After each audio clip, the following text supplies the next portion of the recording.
Genesis 40. The Cupbearer and the Baker. Some time later, the cupbearer and the baker of the king of Egypt offended their master, the king of Egypt.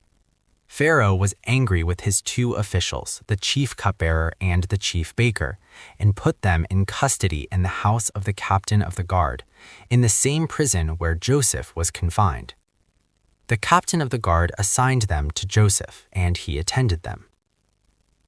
After they had been in custody for some time, each of the two men, the cupbearer and the baker of the king of Egypt, who were being held in prison, had a dream the same night, and each dream had a meaning of its own. When Joseph came to them the next morning, he saw that they were dejected, so he asked Pharaoh's officials who were in custody with him in his master's house, "Why do you look so sad today?"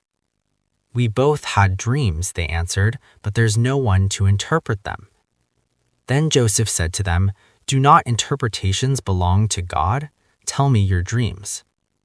So the chief cupbearer told Joseph his dream. He said to him, "In my dream I saw a vine in front of me, and on the vine were 3 branches. As soon as it budded, it blossomed, and its clusters ripened into grapes.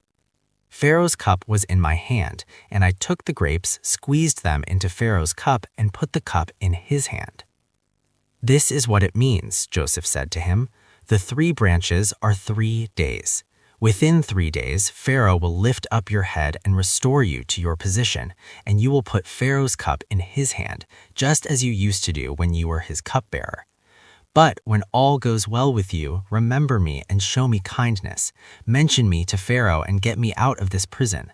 I was forcibly carried off from the land of the Hebrews, and even here I have done nothing to deserve being put in a dungeon." When the chief baker saw that Joseph had given a favorable interpretation, he said to Joseph, "I too had a dream. On my head were 3 baskets of bread. In the top basket were all kinds of baked goods for Pharaoh, but the birds were eating them out of the basket on my head." "This is what it means," Joseph said. "The 3 baskets are 3 days. Within 3 days, Pharaoh will lift off your head and impale your body on a pole, and the birds will eat away your flesh." Now the 3rd day was Pharaoh's birthday, and he gave a feast for all his officials. He lifted up the heads of the chief cupbearer and the chief baker in the presence of his officials. He restored the chief cupbearer to his position, so that he once again put the cup into Pharaoh's hand. But he impaled the chief baker, just as Joseph had said to them in his interpretation. The chief cupbearer, however, did not remember Joseph. He forgot him.